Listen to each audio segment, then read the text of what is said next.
Only in America can they give an old guy with the shakes a firearm, right? So, we got the Captain Deadbeard here. This is the variant that is called the Captain Sharkbite. Ooh ha ha. And the Captain here was my favorite character and variant inside of the Garden Warfare 2 beta. So leading into the full game, I want you guys to know that I'm going to have a lot of these character spotlight videos up, teaching you how to use them, letting you understand exactly how they work, and I'm going to have a lot of live commentaries and just Garden Warfare 2 content in general. So stay subscribed, stay tuned for that. He is in fact a super rarity, really strong, really cool. He's got a shark for a weapon, right?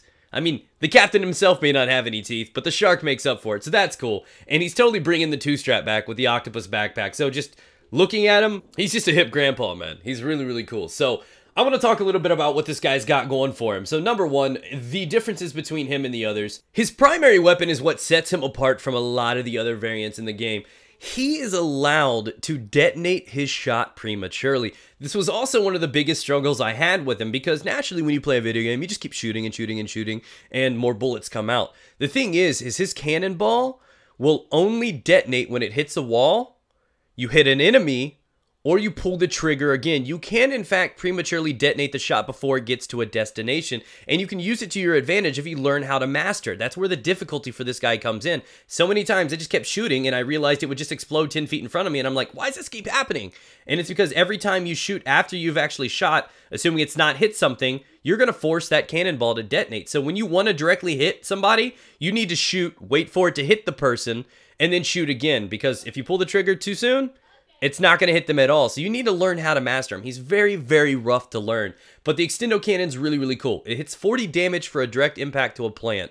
It has 12 shots available to it, and it does 30 for a splash or a detonation. And that's what is so cool about him. So many times somebody will be hiding behind cover, assuming he's safe because he's hiding. I can't see him, he can't see me. So what I do is just shoot to the side and then explode and detonate that shot by pulling the trigger again when I think it's just far enough. And it will still hurt him. So I can hurt him and he can't hurt me. But you really need to learn how to gauge the distance and practice with him to make sure you can use that properly. His second ability is the Snappy Shark.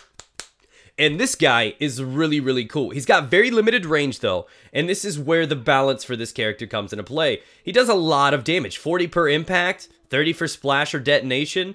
The Snappy Shark hits for 22, which is not a lot of damage, but you should use it defensively. So you want to use this guy as if you would use like the cactus. You want to sit back, you want to do a lot of damage from a distance, and then if somebody gets too close to you, then you take a bite out of them with the Snappy Shark. See what I did there? So clever. I really like his kit. But his weakness is the medium range. Because it's an extreme zoom with the extendo cannon, it's really hard to hit moving targets, let alone targets just 15, 20, 30 meters in front of you, because that zoom is really hard to land those shots, so you need to keep your distance and use Snappy to protect you if they get too close.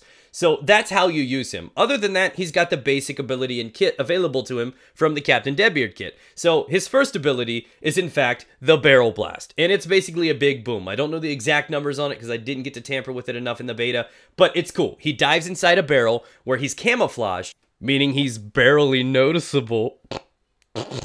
I'm sorry. I know. I'm bad. And inside of this barrel, there's a few changes from the patch notes from the beta that they gave us, is he actually has increased damage resistance inside this barrel now, which means he can use it as a more evasive method now. So if he's being shot and you don't know where, you can dive inside there and run away, and you're going to be able to absorb a lot more damage than you would have if you were just walking around with one leg. And you can also use it as a more aggressive feature now. You can dive in there and absorb more damage, which means if you want to run into a pile of people, you can do that more effectively now. So that's one of the major changes to Captain Deadbeard's kit from the beta to the full release, so keep that in mind. The Barrel Blast is really cool. The Parrot Palace's second ability. You can summon this little parrot that does 9 damage to the head, and it does 8 damage everywhere else. That's a lot of single target damage, not to mention it's got an airstrike that it can drop, doing up to 20 damage per egg. It's called an explosion. And it's actually extremely dangerous. And you're seeing right now what I was talking about, that extendo cannon. The guy's behind cover. I can't see him. I can't shoot anything. But I'm waiting, gauging the distance, and letting it go just far enough, then I detonate and hurt him from behind cover.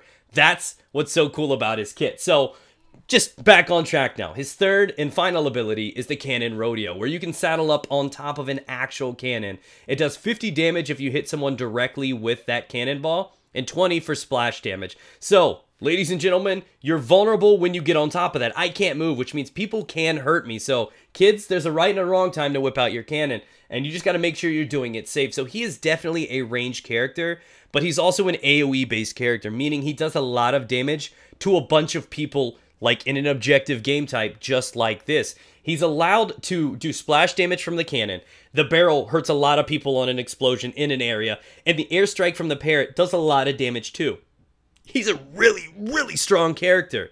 You don't let his fragile frame disturb you. He is super strong. He's my favorite in the game, and I definitely had to use him for the first character spotlight just because he is that dangerous. But that is it, guys. So, Snappy Shark's not the strongest in the world, but it's meant to be used defensively. You just saw right there that I just completely ran up on him and I was not able to put him down. The extendo cannons where a lot of his damage and range capabilities come into play. His AoE is great for objective game type, so he may not be the best thing if you're dealing with just regular Vanquish where you're just trying to kill other people. But when you get objectives in the mix and you have to defend things or attack things and people are clumping up, his kit is so dangerous, and I would definitely recommend you guys to learn how to use him, especially this build, because the extendo cannon, I've managed to get people behind cover numerous times, and it's really fun to do that. So, thanks for watching, guys. If you enjoyed, be sure to subscribe. Lots of Garden Warfare 2 videos coming out. If you have any other questions or other variants you want to see soon, let me know in the comment section below, guys. Take care. If you have any questions, leave them down there. Have a good one, guys.